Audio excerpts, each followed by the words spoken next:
यहाँ से 6 किलोमीटर दक्षिण तार पोस्टिंग भइल बा। आगे के ऑर्डर वही जा मिली। कान और आँख खोल कर रखिए।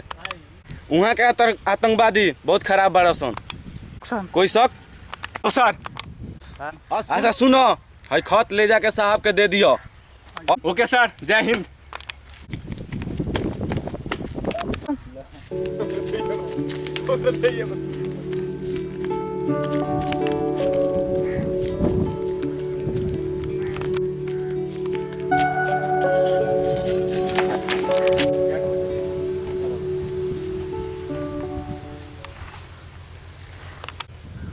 ते कौन है इस?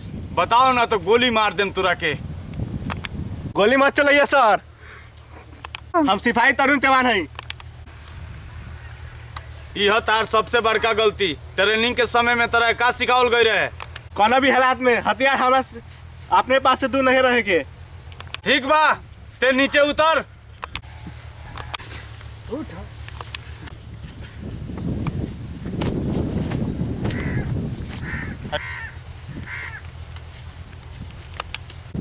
क्या सर, जाल के समय से लड़नी हम तो कहो फंसे नहीं ना, फंस गनी हो।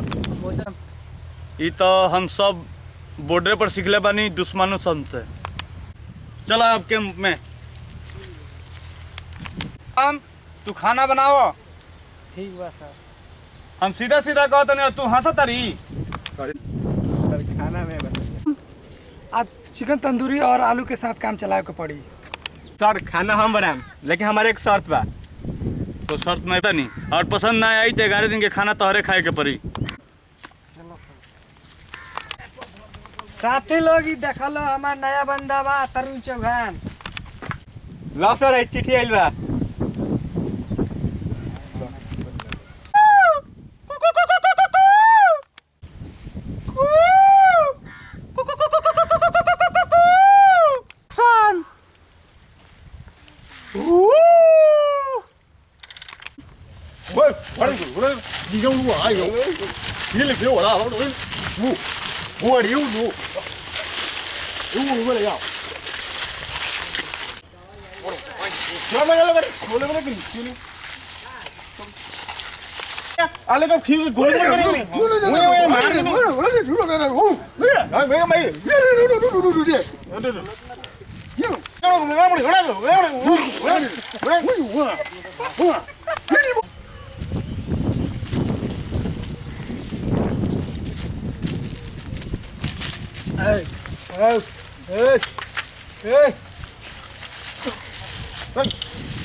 झूला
सर हमरा से साथ नहीं के वो हमार भाई जैसन बा, छोट लड़का जैसन बा, ओकरा हम जाए के पड़ी।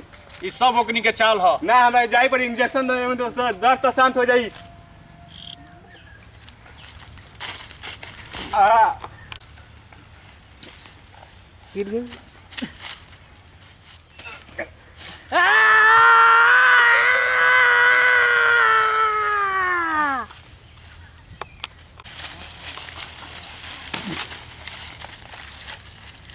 ई छो वा छोड़ा छो यार। ये चेक ना यार ये चेक ना वा छो चेक ना वा रे।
अगर जो हमारा वीडियो अच्छा लगे तो लाइक सब्सक्राइब करना ना भूले।